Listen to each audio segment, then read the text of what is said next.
kepercayaannya masing-masing. Doa dimulai.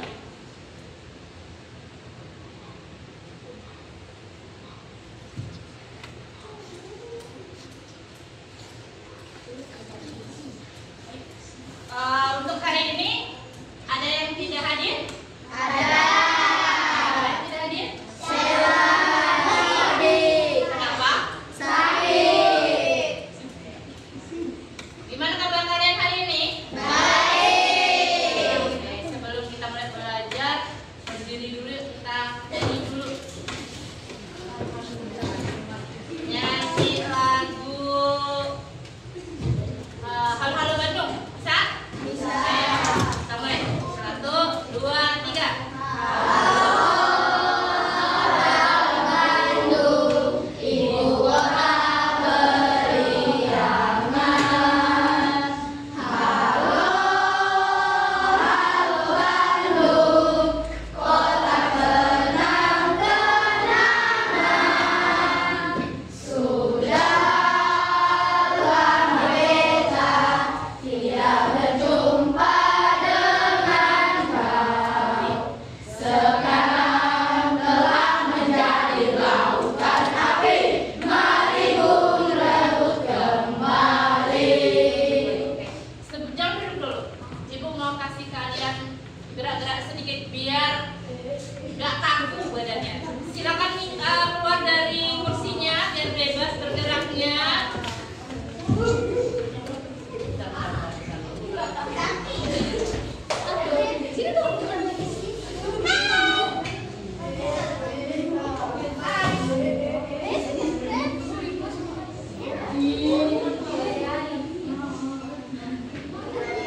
Ya, silakan ikuti.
Oke, kasih tepuk tangan untuk kalian sebelumnya.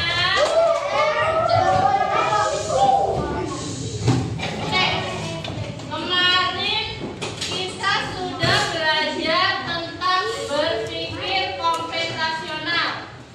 Sehari ini kita akan belajar tentang kecerdasan aktivasial. Apa sih manfaat kita belajar hari ini? Jangan sampai hari ini kalian belajar tapi tidak ada manfaatnya. Manfaatnya pertama, menjelaskan definisi apa sih kecerdasan aktivasial itu. Setelah itu yang kedua, kalian bisa membandingkan mana mesin cerdas, mana mesin non cerdas. Terus selanjutnya kalian juga akan bisa memberikan contoh penggunaan kecerdasan artifisial pada kehidupan sehari-hari. Oke, di sini kalian lihat dulu videonya. Halo, pernahkah kalian menggunakan Google Maps bersama orang tua kalian saat pergi jalan-jalan? Nah, lihat, keren bukan? Bisa membantu perjalanan kita kemanapun yang diinginkan. Iya teman-teman, kalau kipas angin bisa tidak ya berhenti sendiri atau kita yang harus mematikannya? Ternyata tidak bisa ya. Sekarang coba bedakan ya, mana benda yang bisa jawab sendiri dan mana yang hanya bisa bekerja kalau kita suruh. Halo, pernah halo. Oke. Nah, di situ tadi di video ada dua benda. Ada apa tadi yang Ya boleh. Terus yang kedua ada apa? Dipasangin dua benda yang berbeda. Menurut kalian perbedaannya apa ini? Satunya HP, satunya kipas. Oke, boleh. Yang lain ada enggak? Kalau dari fungsinya atau cara penggunaannya, kalau Google Map itu gimana sih cara kita pakai? Kita tulis alamatnya. Kita tulis alamatnya, langsung dia bekerja sendiri. Kalau kipas angin gimana kita makainya? Kita pencet tombolnya. Kalau mau mati, disuruh nggak? Harus dipencet lagi. Kalau Google Map perlu dimatikan tidak? Tidak, dia secara otomatis. Nah, ini yang akan kita pelajari. Ada mesin cerdas dan juga ada mesin non cerdas. Oke, kita langsung ke game dulu. Nah, di sini Ibu ada sebuah game. Ini adalah CDI. Di sini apa namanya? Si robot. Ini robot tempat sampah. Dia mau membersihkan sungai atau laut, tapi dia tidak tahu mana yang ikan, mana yang sampah. Jadi tugas kalian apa? Kalian yang memberikan data mana yang termasuk sampah, mana yang termasuk ikan. Ada yang mau coba? Boleh.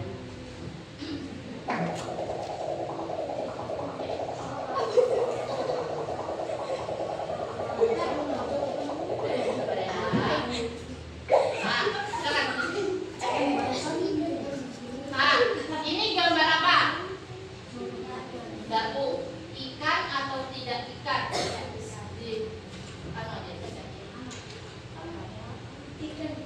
Oke, lanjut. Ini ikan atau bukan? Ikan. Tuh, tidak ikan. Oke, ganti dulu ganti orang. Silakan, siapa lagi? Boleh.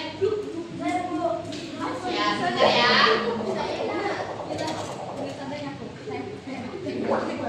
Oh, berat.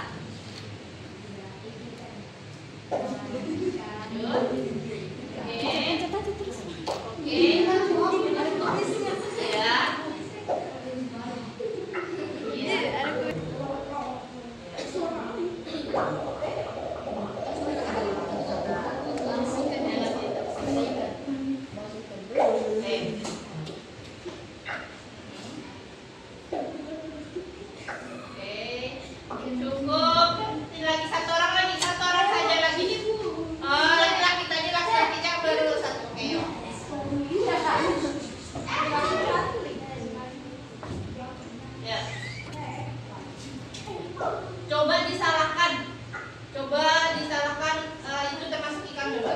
Gimana lagi? Oke, ini bukan. Coba ini bilang itu kalau tidak ikan. Coba kamu klik yang tidak ikan. Gimana kalau salah? Nanti responnya apa? Itu ikan, coba kamu klik ikan. Gimana kalau kita kasih data yang masukkan? Oke.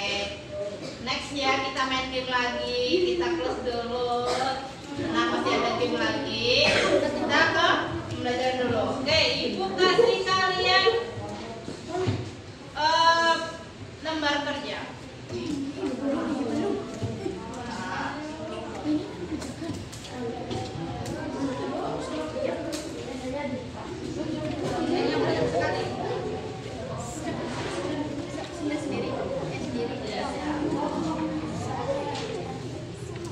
Oke, silakan mengelompokkan mana yang termasuk mesin cerdas, mana yang tidak cerdas. Yang cerdas dikasih huruf C, yang non cerdas berarti N, C.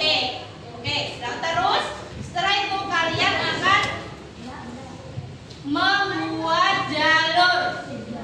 Di sini ada 4 benda. Benda ini nanti termasuk benda cerdas atau non cerdas. Silakan dibuatkan jalur kemana dia harusnya dikelompokkan. Oke, sekarang Ibu kasih waktu 10 menit, 5 menit lah. Silakan dikerjakan.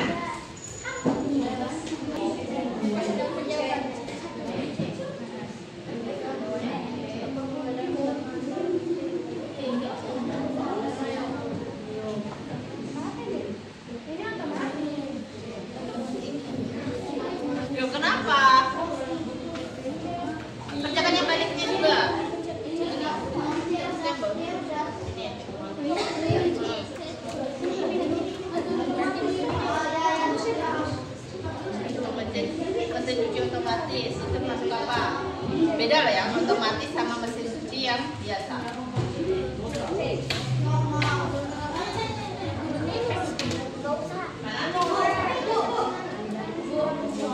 Lain, mesin cuci yang otomatis. Ya? Tidak. Langsung balik. Jawab.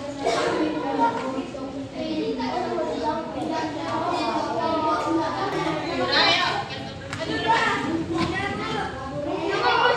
Ya, latihan dulu kelompok 5 ya. 5 dulu.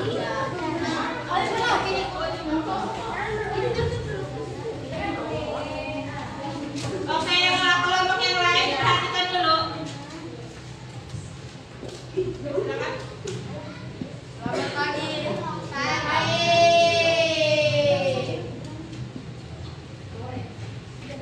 Kami akan mempresentasikan hasil kerja. Lihat gambar di bawah ini dan beri tanda cek untuk mesin cerdas dan nilai untuk mesin non cerdas. Nama mesin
kondisi saja. Kalau mesin cerdas bisa menyesuaikan diri dengan kondisi baru. Kalau non cerdas tidak bisa, hanya mengikuti pola saja. Ini contohnya mesin cerdas, itu ada asisten virtual, chatbot, mobil otonom. Sedangkan untuk mesin non cerdasnya ada kalkulator, ada remote, ada mesin cuci manual.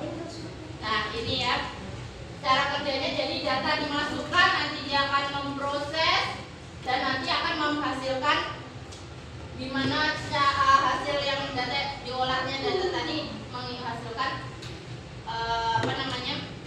output. Nah, ini tadi filmnya.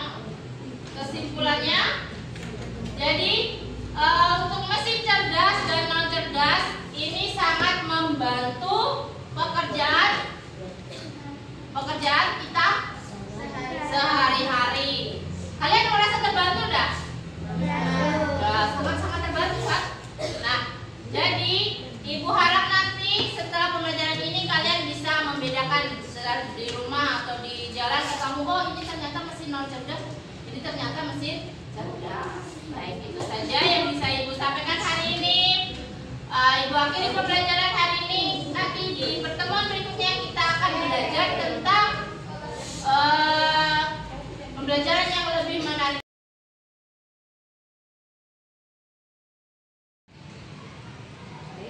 Ini berdasarkan hasil observasi, tadi saya sudah mengobservasi Intan. Secara keseluruhan lumayan bagus, cuman untuk tahap-tahapnya akan saya sampaikan. Yang pertama dari kegiatan pendahuluan dulu, ya, dari persepsi dan motivasi untuk menyiapkan fisik peserta didik, mengaitkan materi pembelajaran, pertanyaan yang menantang, menyampaikan manfaat materi dan mendemonstrasikan sesuatu yang terkait dengan tema, semuanya sudah bagus. Nah, terutama ini yang saya salut, demonstrasi ini yang sesuai dengan tema yang terkait. Anak-anak begitu antusias, apalagi main game tadi, main game apa tuh? Ini game robot sama itu apa ya? Ikan tadi. Iya, ikan. Ikan dan ikan. Anak-anak antusias sekali. Nah, terkait dengan penyampaian tujuan dan rencana kegiatan, tadi sudah juga disampaikan tujuan yang akan dipelajari dan rencana kegiatan untuk individual atau kerja kelompok. Terus untuk bagian yang kedua, kegiatan inti dalam penguasaan materi, Ibu sudah mampu menyesuaikan materi dengan tujuan pembelajarannya. Kemudian Ibu juga sudah mengaitkan materi dengan pengetahuan lain seperti perkembangan iptek dan kehidupan nyata. Dan itu juga sudah menyajikan pembahasan materi dengan pembelajaran yang tepat. Materi disajikannya dengan menarik dan juga sudah secara runtut dan sistematis. Diuraikan dari mudah ke sulit, dari konkret ke abstrak. Kemudian untuk penerapan strateginya, Ibu sudah melaksanakan pembelajaran yang sesuai dengan kompetensi yang dicapai. Kemudian sudah juga secara runtut dan menguasai kelas, serta sudah melaksanakan pembelajaran yang bersifat kontekstual. Baik, untuk aspek sikap dan karakter dalam dimensi profil lulusan juga sudah menerapkan dimensi kolaboratif, yaitu kerja kelompok dalam PBL, menalar kritis. Anak-anak sudah mau menganalisis masalah yang diberikan, kemudian juga kreatif. Anak-anak sudah diminta untuk maju ke depan satu persatu secara bergiliran melakukan praktek atau demonstrasi. Yang ketiga, presentasinya juga Ibu sudah melakukan dimensi yang berupa komunikasi. Nah, jadi untuk selanjutnya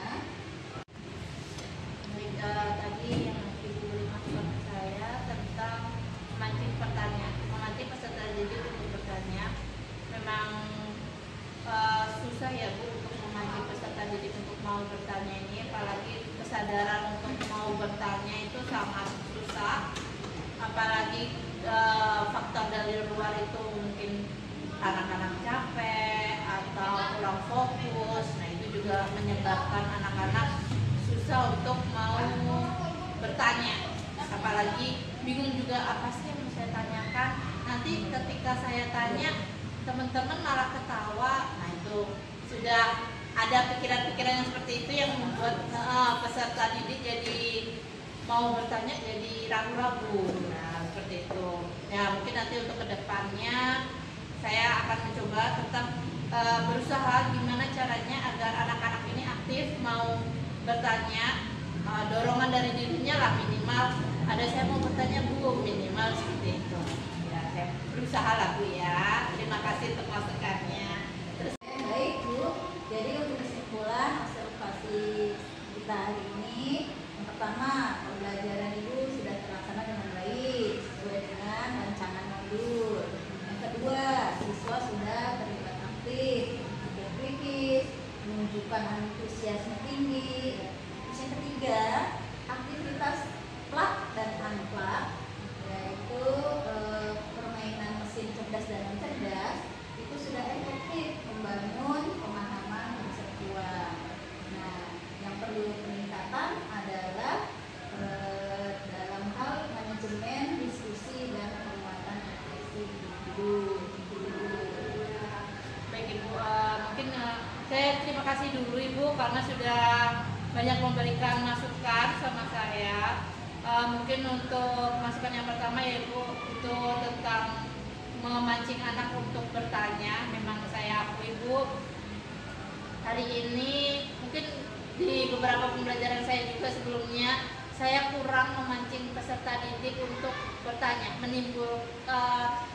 memancing anak untuk mau bertanya itu memang agak susah Ibu.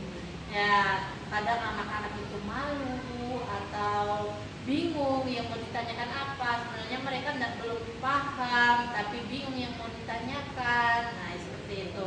Ya, mungkin nanti untuk kedua kurang menggunakan ini ya Bu, tulisan ya. Iya, saya akui sih Bu, karena memang kita ini terlalu mengandalkan kadang ya Bu. Digitalisasi ini terlalu enak, ketergantungan.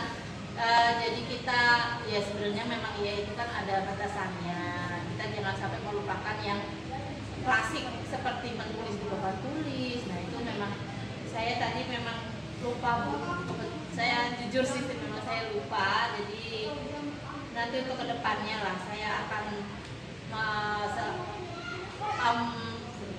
sedikit banyak menggunakan laptop dan juga ada catatan juga di papan tulis ya. Terima kasih Bu atas pembelajaran tadi. Sudah observasi, juga sudah melakukan tugas dengan sebaik mungkin. Ibu sudah melakukan tugas dengan sebaik mungkin. Kita akhiri saja.